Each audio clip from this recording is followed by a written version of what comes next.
Naniniwala si House Senior Deputy Minority Leader at Caloocan 2nd District Representative Edgar Erice na dapat idaan sa tamang proseso ang mga akusasyon ng korupsyon sa mga matataas na opisyal ng pamahalaan, kabilang na si Pangulong Ferdinand Marcos Jr. Ito ay matapos akusahan si PBBM ni Saldico na nasa likod umano ng 100 billion pesos na halaga ng mga proyektong isiningit sa 2025 budget. Ayon kay Representative Erice, dapat imbestigahan ang mga aligasyon. But President BBM, you have to come clean. You have to explain it well to the people.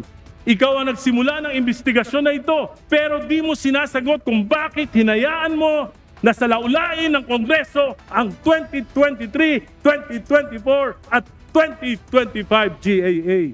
We cannot ignore the allegations made by Mr. Saldico regarding the supposed 100 billion insertions.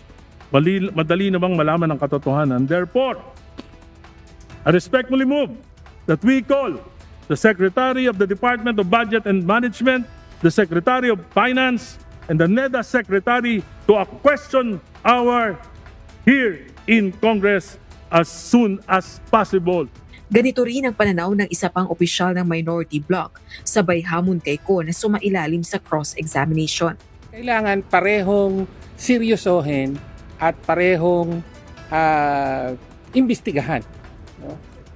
Para masabi natin na tunay talagang walang sinisino, no, sa investigasyong ito kahit pa Pangulo ang natuturo ngayon. Hindi under oath, kaya nga, well, factor yan, no?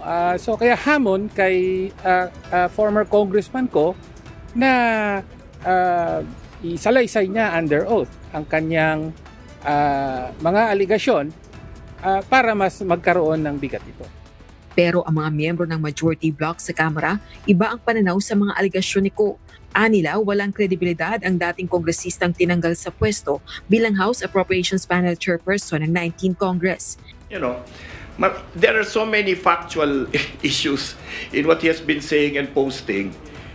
Siguro kaysa kami magpaliwanag bakit mali yan, ipaliwanag niya bakit totoo yan, di ba? It's not for us to disprove his crazy stories. Why are we saying that he is probably the most guilty? Number one, he was the APRO chairman.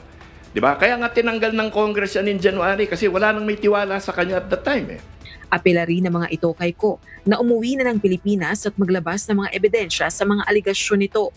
Sana po umuwi siya and mag-swear ng oath and provide all the facts ng kanyang mga allegations din para tama yung proseso natin.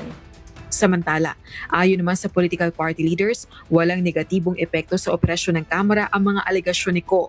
We can assure everybody that, the House is moving on okay. All of these things have not affected the way the House is operating. Karamihan naman dito nasa direction ng Speaker of the House. So from the direction of the Speaker. Kasabay din ang pag-iit na patuloy ang kanilang suporta sa PBBM administration.